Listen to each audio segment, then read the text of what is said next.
Alright, so we successfully installed Windows 11.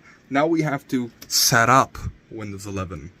First, we have to set up our AnyDesk, which I can't really show you, because if I do, then you can try to connect, or even worse, DDoS me. You know, so I can't connect and completely mess up my home network, not just this computer's network.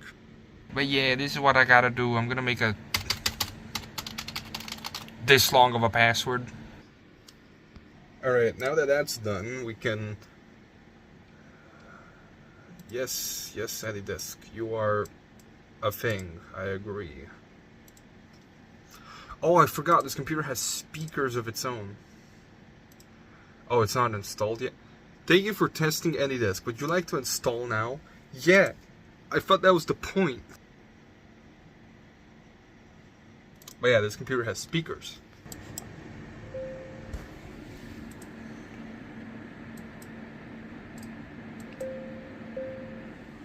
Ain't that something, huh? AnyDesk 9.6. What an oddly specific number. Alright, as you can see on my phone, only one is online. It's very hard to tell, but... What kind of...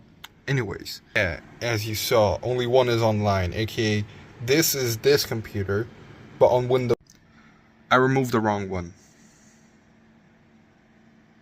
Somehow, I selected this one, despite the fact I clearly selected this one. So I'm just confused at this point, but I'll fix it, probably. Okay, I haven't recently used. It'll be fine. Okay, good, it has a password. Okay, so that works. Yeah, we're up. Nice. Free license, of course, but yeah, as you can see, it's clearly connected. Good. We succeeded this part. Luckily, to get the number for this computer and, you know, what AnyDesk it has, I have it on this phone. And obviously, I'm gonna need to use this phone so I can transfer this address onto here. So, in the end, not too much of a problem. Thank God. But yeah, let's update this beep boop. Oh no! That's a problem. So yeah, this is what I was worried about. This is why sometimes when I set up Windows, I unplug Ethernet so I don't have an internet connection. So then I can personalize, and then I can connect it and be like, oh no, I don't have that. Oops. Yeah, now I'm checking Windows activation. We found a Windows 11 Pro N digital license for this device. Okay, that's still not a problem. Upgrade your edition. No, this is still fine. Sure, it's not for workstations, but it's still Pro N, which for me is the most important part. Pro version, the N is that there's no media software, you know, apps like voice recorder, camera. That's a nice bonus in my book, because it means less apps, and I don't even need those apps in the first place. But yeah, not the biggest issue in the world, which is pretty good.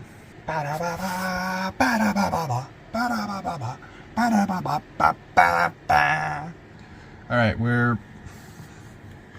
we're doing it, but geez, it's taking a while. I hope this is pretty straightforward, just like, oh yeah, give me this license, boom, no workstation stuff, or whatever you get when you click on workstation, because that would simplify things a lot, compared to, you know, yeah, I clicked this, now I gotta reset up everything. The user's password must be changed before signing in. Poor cables. Okay. Bam! I am not trusting myself. I'm gonna keep this camera on me, just in case AnyDesk opens up and is like, hey, screw you. But I don't think that's the case. Problem is, it didn't boot up with the system, I don't think. I don't see it in the taskbar. Hold on. Whoa. Try to open. Okay, no, it is running. It's just... Ah, okay. It just took a while. Whoa! I'm guessing that's drivers for the ancient GPU. But yeah, look at this. Why are there so many discs? USB. Actually, there is one USB I would like to remove. This one, which is probably 2 of these. Oh yeah, look. Well, no, it's still disc 1.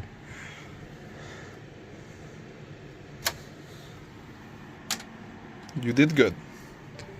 But, oh, this is just our main drive. Look at that. ATA Maxter Z1 SSD, blah, blah, blah. Backstory for this SSD was, it was in an HP laptop that I bought for my dad, because the laptop I sold him was my old Asus laptop. And if you don't already know, that laptop is a piece of crap.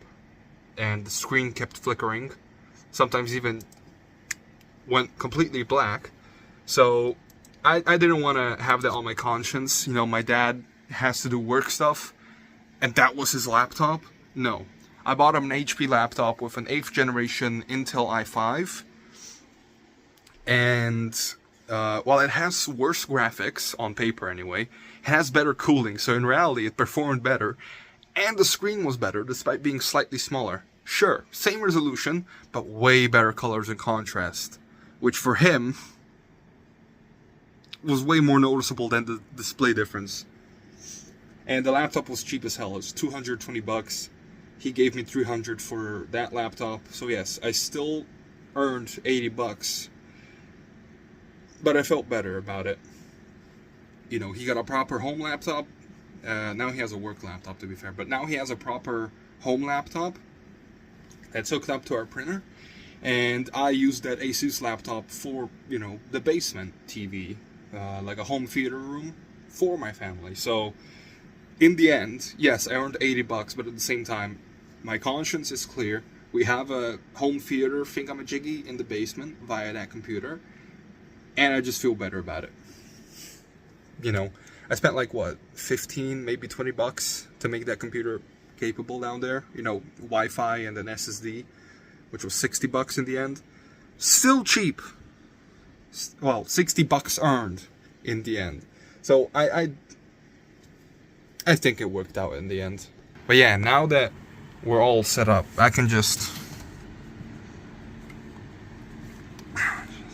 Hold on. It's still screwed in. There we go. I forgot I screwed in the top one just in case so it doesn't fall out. So you saw flickers because it's an analog signal. Which is really cool. It's not as good as it used to be, but it's still really cool. Anyways. Oh right, the speaker. We gotta disable the drivers for the speaker, because I am so not dealing with that. Like, imagine in the middle of the night, it just starts like making random sounds because blah blah blah. No. I want to change a setting that's not supposed to be changed. No. I'm surprised it even has a speaker. Like, what? You have a speaker? Huh?